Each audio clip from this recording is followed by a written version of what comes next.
Yes students, this is roaming मंत्री। आज हम हमारे नेक्स्ट टॉपिक देखने जा रहे हैं साइंस में, जो है एटॉमिक मास। हमारा ये चैप्टर चल रहा था चैप्टर नंबर 3, उसमें हम कंटिन्यू कर रहे थे। आप लोग डेली पढ़ भी रहे होंगे और जो प्रॉब्लम आ रही हो आप मुझसे पूछ सकते हैं। हमारा नेक्स्ट टॉपिक आ रहा है हमारे पास एटॉमिक मास। एटॉमिक मास क्या चीज़ होती है?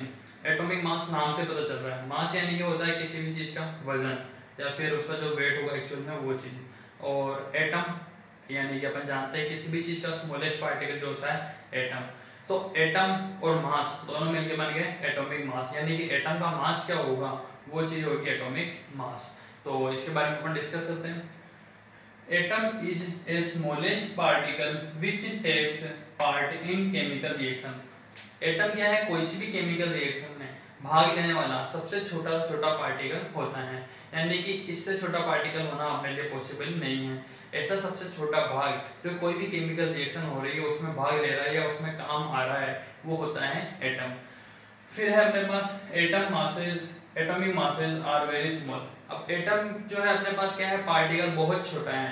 एटम पार्टिकल छोटा है, इसका मतलब उसका जो मास होगा वो भी क्या होगा? बहुत ज़्यादा छोटा होगा, यानी बहुत कम होगा।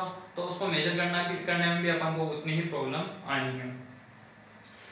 To express atomic mass a unit called atomic mass unit is commonly used to express atomic mass, यानी कि एक यूनिट होती है एटॉमिक मास यूनिट जिसको बोला जाता है। यानी कि जैसे अपने पास एटॉमिक मास को रिप्रेजेंट किस रूप में करें, जैसे कि मान लो अपने पास कोई भी लिक्विड चीज होती है इसको अपन लीटर में मेजर करते हैं, या फिर अपने डिस्टेंस मेजर करना तो किलोमीटर, मीटर या सेंटीमीटर में अपन मेजर करते हैं। उसी तरीके से एटॉमिक मास को किस चीज में, किस यूनिट में मेजर करें इसका कोई आइडिया नहीं है। तो इसका पता करने के लिए एक यूनिट ली गई जिसको बोलते हैं एटॉमिक मास यूनिट।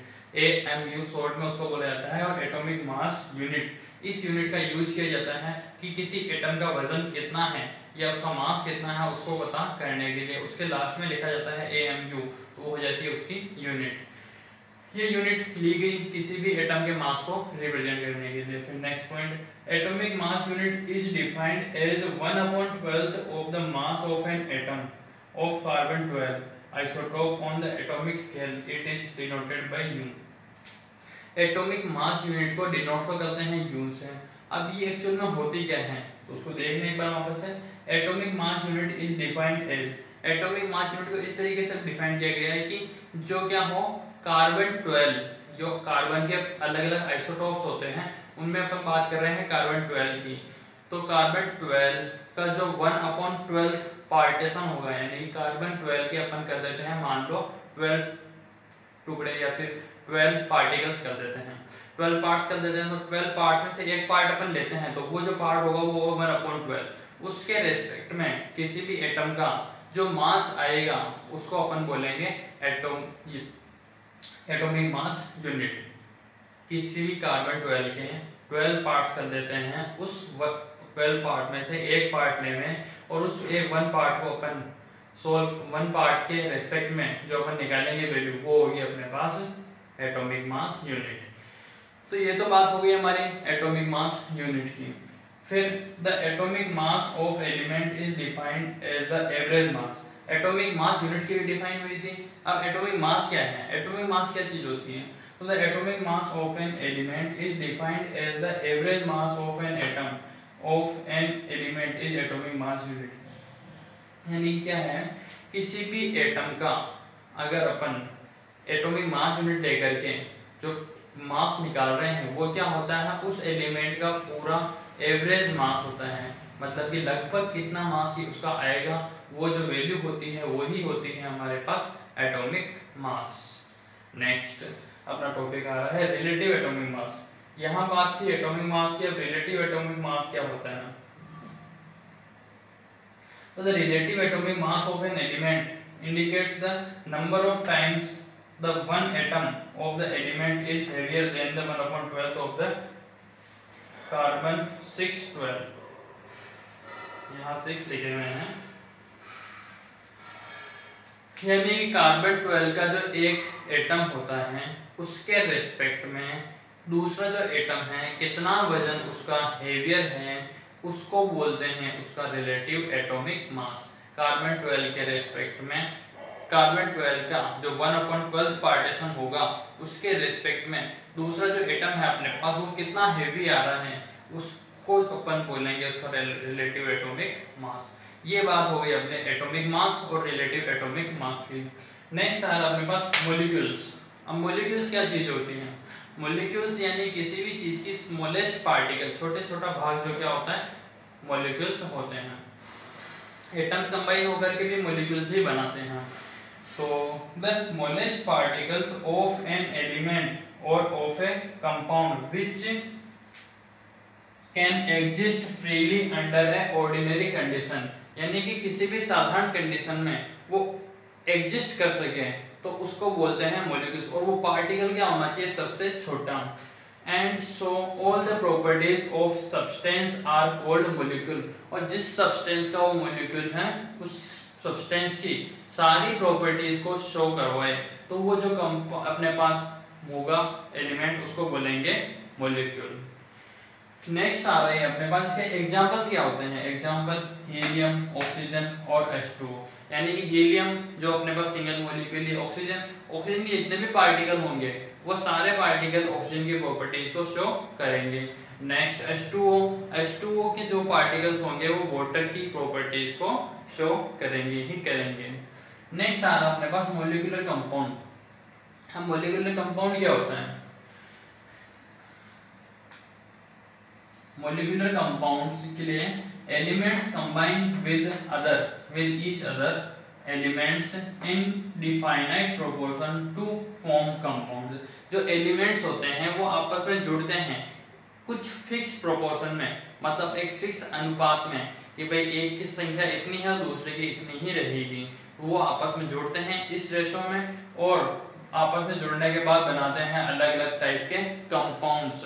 और ये जो कंपाउंड्स होते हैं ये अलग अलग टाइप्स के हो सकते हैं। अपन एग्जांपल लेके चल रहे हैं H2O का, यानी कि वाटर में अपने पास हाइड्रोजन की संख्या कितनी है? 2 और जो ऑक्सीजन है उसकी संख्या कितनी है? 1। अब यहाँ पे हाइड्रोजन के 1 एटम का मास जो होता है 1 होता है, तो 2 एटम का मास जो हो जाएगा अपने पास 2 और ऑक्सीजन 1 है, 1 ऑक्सीजन का मास होता है 16। तो इन दोनों का रेशियो निकालेंगे तो हमेशा क्या आएगा? 1:8 ही आएगा।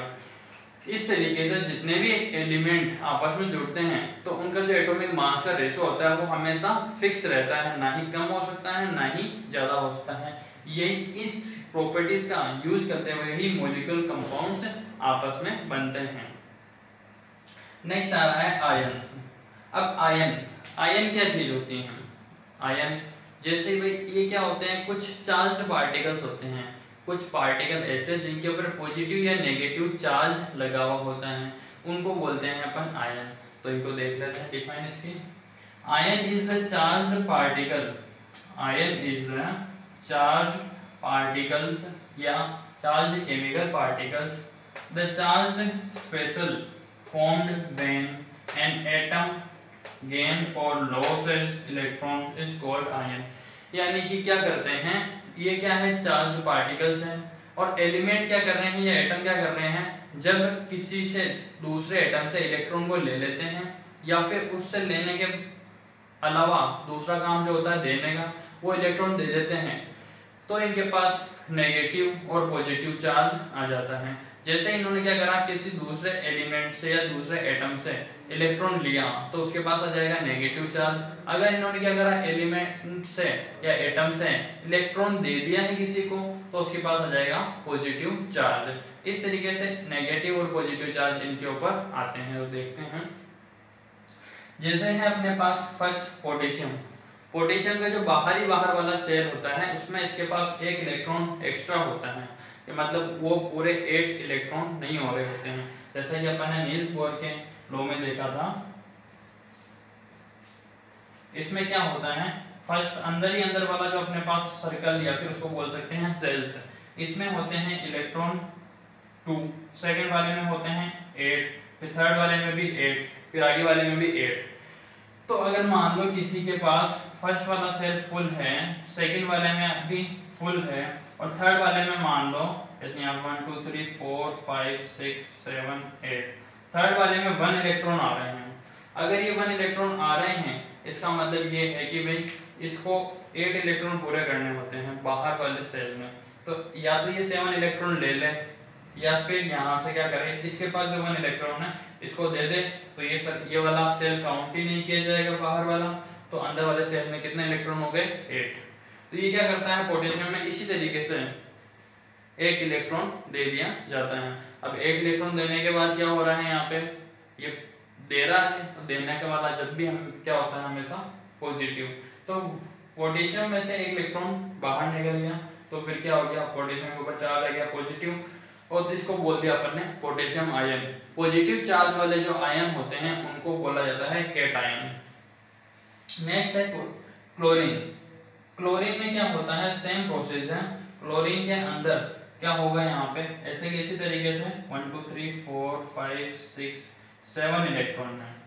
अब या तो क्या करिए 7 इलेक्ट्रॉन दे दे या फिर 1 ले लें, तो ये क्या करता है 1 इलेक्ट्रॉन लेता है जिससे कि बाहर वाले सेल में 8 इलेक्ट्रॉन पूरे हो जाते हैं। जैसे ही 1 इलेक्ट्रॉन पूरे हुए इसका ऑक्टेट कंप्लीट हो जाता है। मेन इनको काम ही यही करना होता है कि बाहर वाले सेल में 8 इलेक्ट्रॉन पूरे करने होते हैं।